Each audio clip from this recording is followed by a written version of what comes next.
À l'époque où je commençais, moi, de faire la psychiatrie, c'était essentiellement la psychanalyse. Et donc j'ai été finalement, au niveau de l'internat, le premier et le seul pendant longtemps à ne pas adhérer à ce discours. J'ai essayé d'y aller plusieurs fois. Mais bon, j'avais l'impression qu'on n'écoutait pas le patient, qu'on interprétait ce qu'il disait, mais pas qu'on l'écoutait. Et puis ensuite, donc, j'étais dans un service au CHU où il y avait quelqu'un qui faisait de la sophrologie. C'était aussi un peu original. Donc je suis allé voir un peu ce que c'était. Là, j'ai trouvé que c'était intéressant, que ça permettait de traiter un certain nombre de patients, en particulier les anxieux. Et donc je suis allé faire une formation à Paris pendant 3 ans en sophrologie. Mais après, bon, ça ne permettait pas de régler tous les problèmes. Et ensuite, je suis allé dans un autre hôpital et là, j'ai rencontré les thérapies systémiques. Donc, il y avait une formation avec des gens qui venaient de Belgique, des formateurs de Belgique. Et c'était le tout début aussi, donc je me suis intéressé aux thérapies systémiques. Et puis, j'avais la chance que, quelque part, un des formateurs avait des particularités et je l'interrogeais beaucoup là-dessus, plus que sur ce qui... Et il me dit, mais écoute, je crois qu'il faut que tu ailles voir les TCC. Et à Lyon, donc, je suis allé voir Jean Cotreau. Et donc j'ai fait ma formation avec Jean Cotreau. Voilà comment je me suis formé petit à petit. Et là, par contre, j'ai adhéré. Je trouvais que j'avais une vraie réponse et quelque chose que je pouvais utiliser pour mes patients. Et ça, c'était très important pour moi. Et donc là, un jour, j'étais de garde. Enfin, j'étais pas de garde en premier, mais en second. Et le premier n'étant pas venu, j'ai dû y aller à 10h du matin, aux urgences, et au CHU, et on me dit... il y a des urgences qui arrivent, là il faut vider les lits. Et donc rapidement, il y avait une dizaine de patients qui étaient rentrés la veille pour des tentatives de suicide. Donc j'ai essayé de faire les choses le plus rapidement. Et puis ensuite, je me suis interrogé sur la façon dont j'avais géré les patients. Et là, j'ai eu l'idée de la RSD, de l'échelle d'évaluation du risque suicidaire. J'en ai parlé à Jean Cotreau, qui m'a dit c'est intéressant, envoyez-la moi, et qui l'a validé. Et puis c'est un peu comme ça que je suis parti dans la recherche, tout en continuant mon activité libérale, que ce soit en cabinet ou que ce soit en clinique. Et donc ensuite, quand j'ai fait ma formation avec Jean Cotreau, Jean Cotreau était le président de la FTCC pendant longtemps. La FTC, puisque c'est devenu que par la suite la FTCC, les thérapies cognitives ont été rajoutées ensuite, ce qui était un grand moment au niveau de l'association.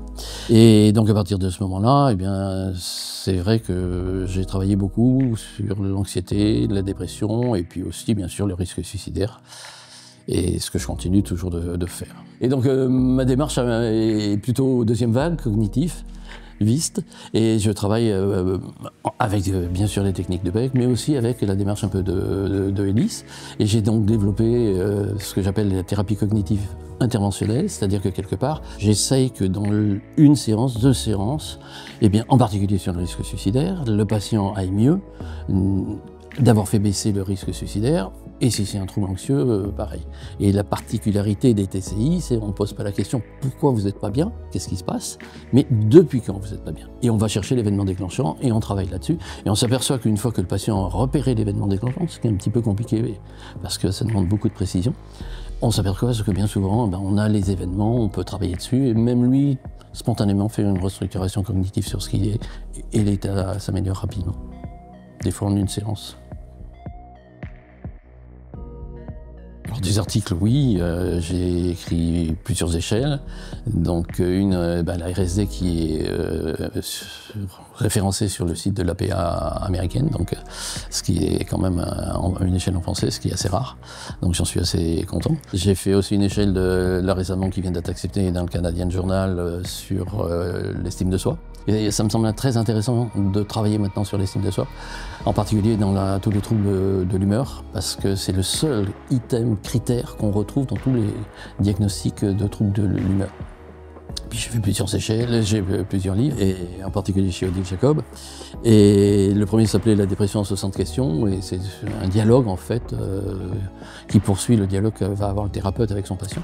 Et ça c'est assez intéressant parce que ça permet et au patient et à la famille de comprendre un peu mieux ce que c'est que la dépression, et en particulier au niveau du trouble bipolaire. J'ai écrit un autre livre sur l'anxiété, Vaincre son anxiété par soi-même, en décrivant un peu ma démarche dans toutes les pathologies anxieuses. Et puis là j'ai sorti il n'y a pas très longtemps un livre Stress, anxiété, dépression, où je parle un peu de l'histoire des TCC depuis le début, parce que pour moi le début, eh bien, c'est Socrate, hein, et ma démarche est une démarche très socratique, c'est-à-dire je vais sur les faits et je travaille par rapport à ça. Je reste très factuel et Et ensuite, je vais chercher quel est l'événement déclenchant, donc le fait, et ensuite les cognitions qui vont arriver derrière et sur lesquelles je vais travailler.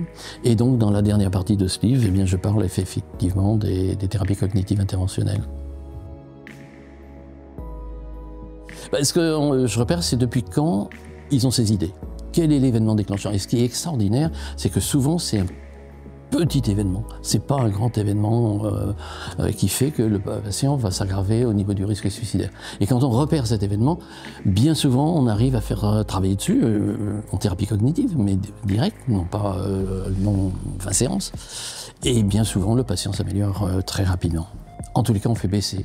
Ça ne veut pas dire qu'il soit guéri, ça ne veut pas dire que derrière, on ne va pas continuer de retravailler. Mais l'avantage, c'est que dans une séance, on peut faire diminuer le risque suicidaire d'un patient. Bien souvent. Depuis le début que je suis en TCC, je viens à ce congrès, sauf une fois. Et en fait, ce congrès-là, ce jour-là, a été annulé parce qu'il y avait la grève générale en France. Autrement, je peux dire que je suis venu à tous les congrès depuis que je suis formé au TCC. Et c'est vraiment quelque chose de tout à fait intéressant parce qu'on sent bien qu'il y a une émulation, il y a un intérêt des uns, pareil des autres, par rapport à plein de choses, parce que ça bouge tout le temps.